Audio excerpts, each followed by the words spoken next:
En este domingo, queridos fieles, estamos celebrando el 18º después de Pentecostés. Ya nos acercamos poco a poco a la Navidad. Prácticamente quedan 2 meses para celebrar la Navidad. Y en esta ocasión la epístola está tomada de la primera carta del apóstol San Pablo a los Corintios y nos dice: Hermanos, gracias doy siempre a mi Dios por la gracia que se les ha dado en Jesucristo. De todo estáis ricos a causa de Él, en toda palabra y en toda ciencia, por haber establecido firmemente en vosotros el testimonio de Cristo, de manera que nada les falta en ninguna gracia, ya que esperáis la manifestación de nuestro Señor Jesucristo. Él les confirmará hasta el fin, para que seáis irreprensibles en el día del advenimiento de nuestro Señor Jesucristo. Hasta aquí la epístola. El Evangelio está tomado de San Mateo y nos dice: En aquel tiempo, entrando Jesús a una barca, pasó a la otra ribera y fue a su ciudad, que es Cafarnaúm. Y aquí que le presentaron un paralítico postrado en su camilla. Y viendo Jesús la fe de todos ellos, dijo al paralítico: Hijo, ten confianza, perdonados te son tus pecados. Luego algunos de los escribas se dijeron interiormente: Este hombre blasfema. Mas conociendo Jesús sus pensamientos, le replicó: ¿Por qué pensáis mal en vuestros corazones? ¿Qué es más fácil decir, perdonados te son tus pecados, o bien, levántate y anda?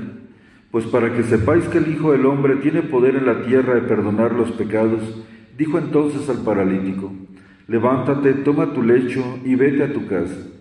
Y se levantó y se fue a su casa. Y al ver esto las gentes temieron y alabaron a Dios, que daba tal poder a los hombres. En el nombre del Padre, y del Hijo, y del Espíritu Santo. Amén. Pueden sentarse.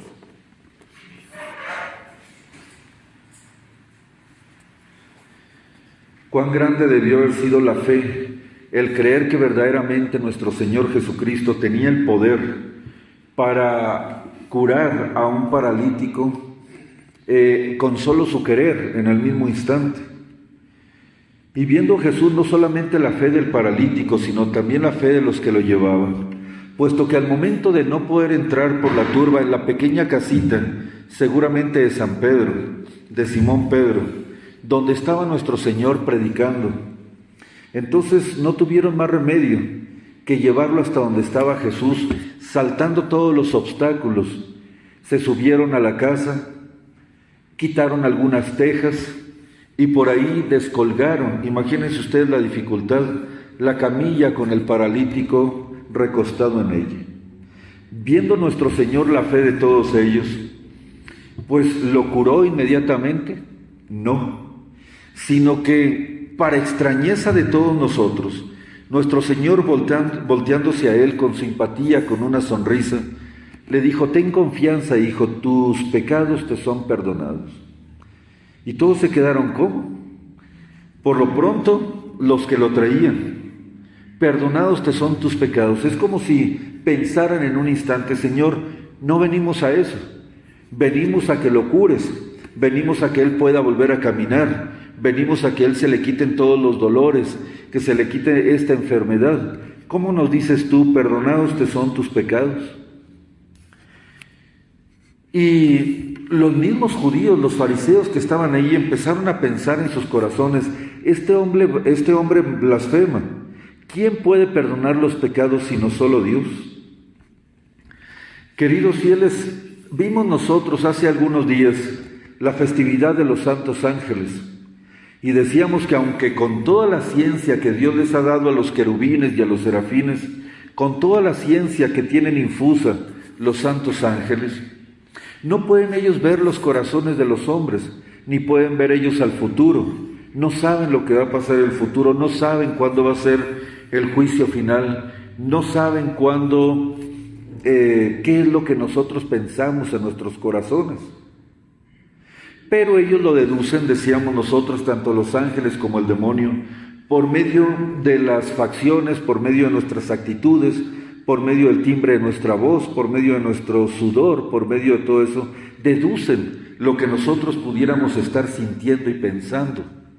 El demonio que nos conoce desde que nosotros nacimos y nos acecha como un león rugiente, buscándonos devorar. Nos ha estado cuidando desde que éramos pequeños hasta el día de hoy.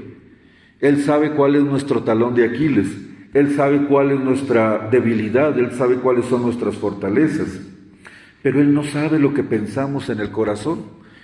El saber los pensamientos de un alma, solamente tiene el poder para ello Dios nuestro Señor.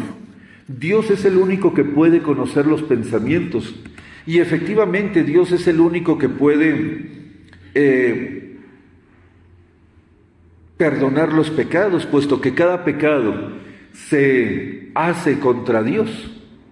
Y por último, Dios también es el único que puede hacer un milagro, hacer que con solo su querer, sin tocarlo y sin nada, un paralítico recobre inmediatamente la salud, un muerto resucite, una persona ciega desde nacimiento que no tenía cura aparentemente humana, inmediatamente es curado por el solo querer de Jesucristo nuestro Señor.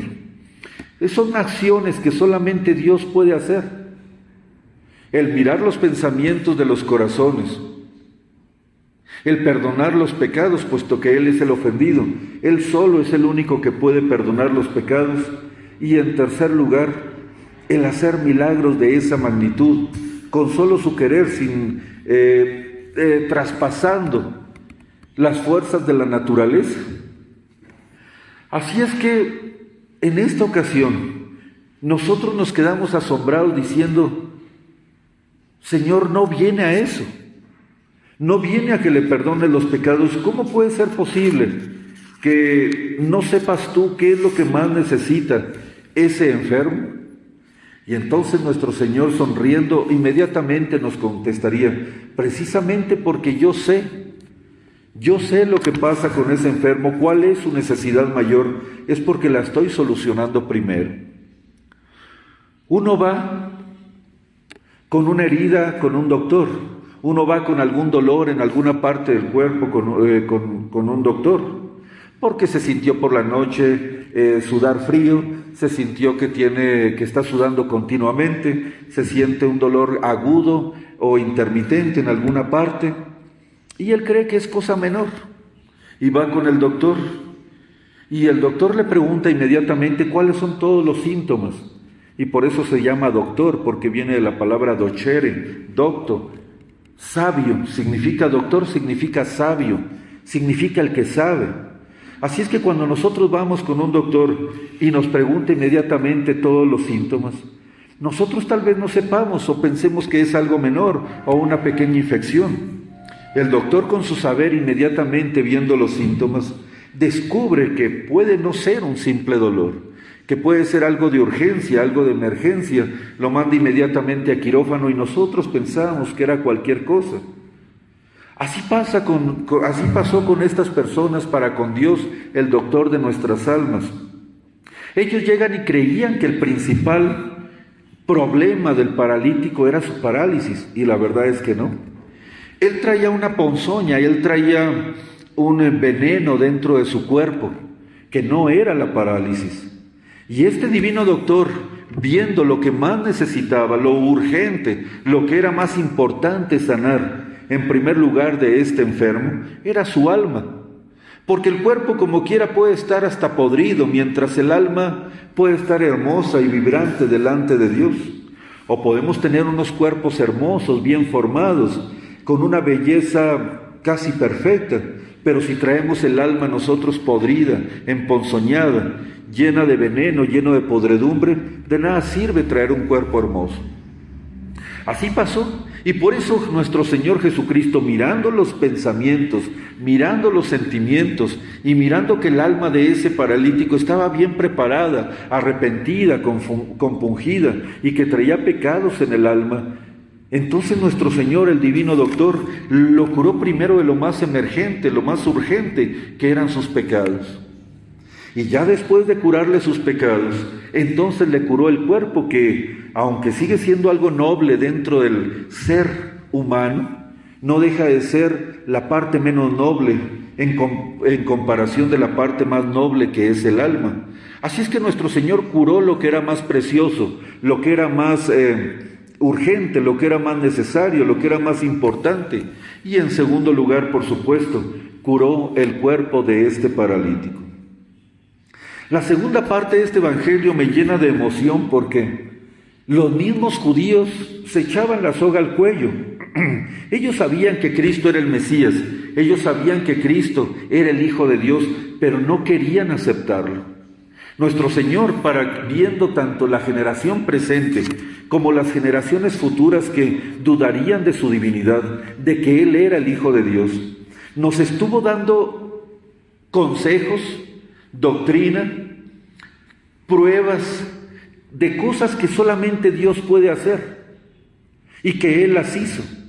Y por eso todas las generaciones hemos comprobado, por medio del Evangelio, que es algo histórico, que esos milagros y esas enseñanzas y la doctrina de Cristo confirma su divinidad, confirma que Él verdaderamente era el Hijo de Dios, Dios eterno como el Padre.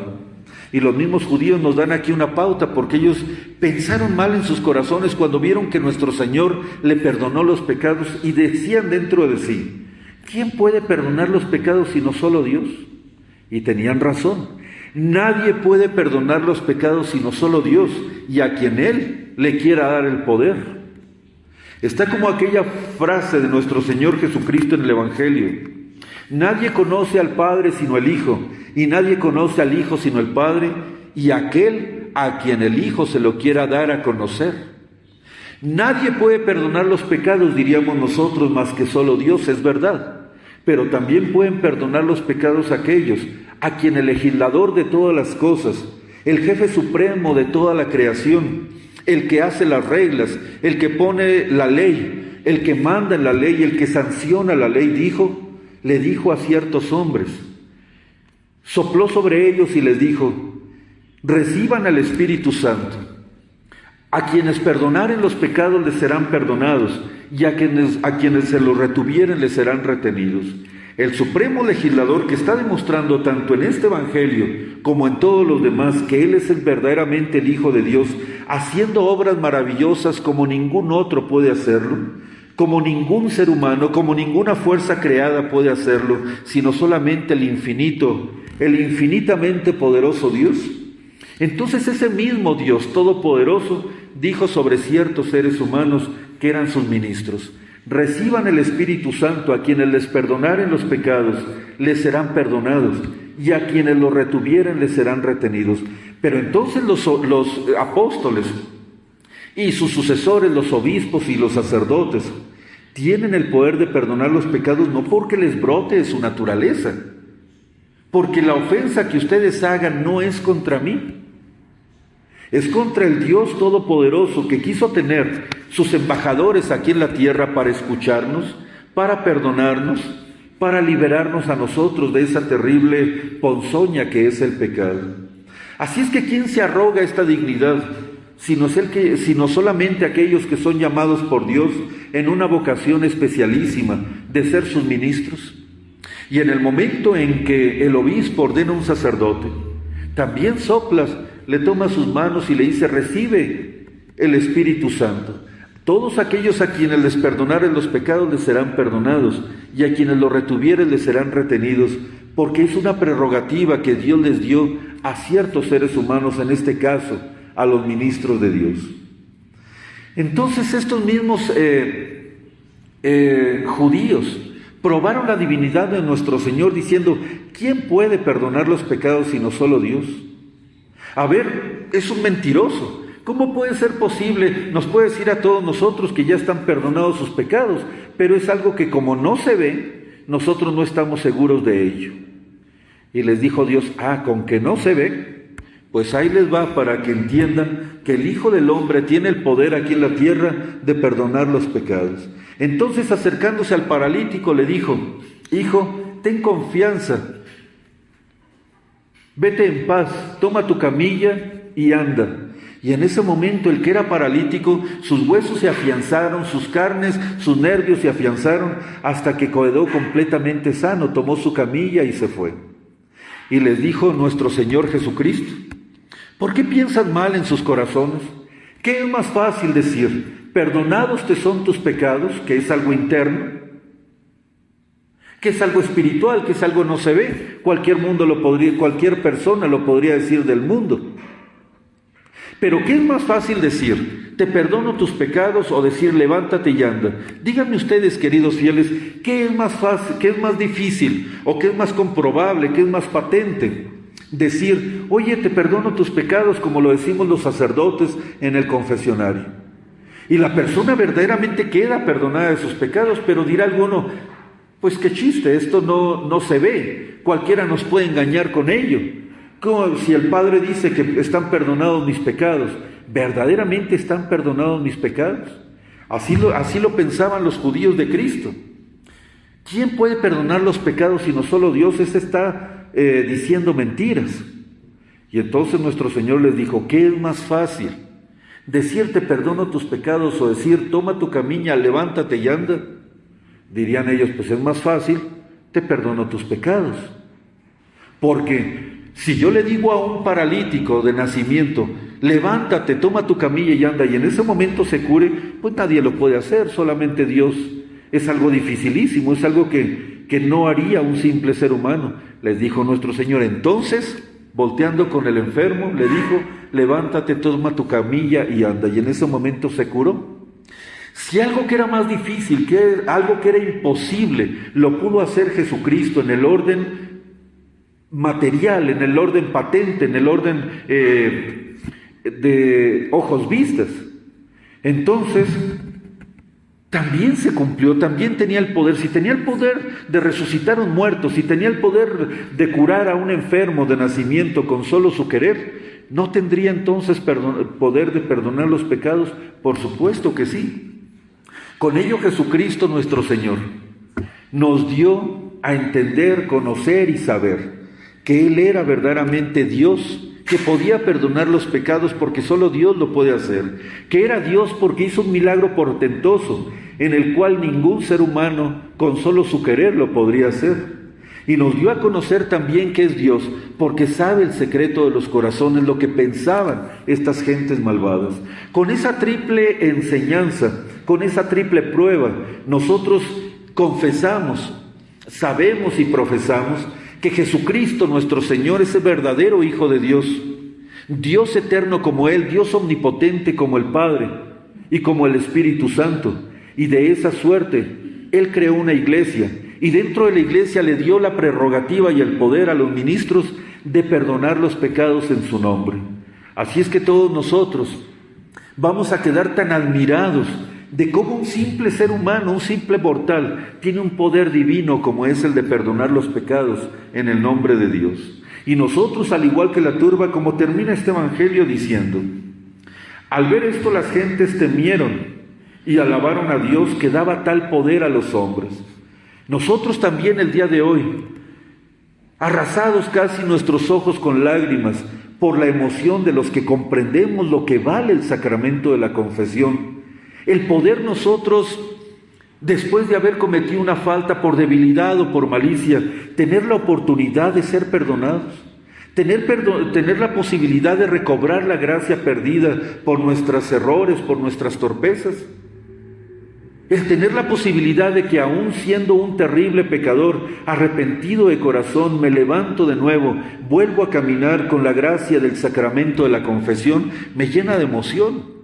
Me llena de emoción pensar cómo Dios es tan delicado con nosotros, que sabiendo nuestra naturaleza, sabiendo nuestra debilidad, se encargó de crear un sacramento de misericordia, un sacramento de amor, un sacramento grandioso, un sacramento lleno de la bondad de Dios, como es el sacramento de la confesión. La absolución sacerdotal es tan hermosa que puede hacer de un monstruo, puede hacer un ángel, que de un condenado lo puede hacer un habitante del cielo, que de una persona sucia y podrida puede hacer una persona tan hermosa y limpia, con solo decir estas hermosas palabras que caen como rocío dentro del alma pecadora.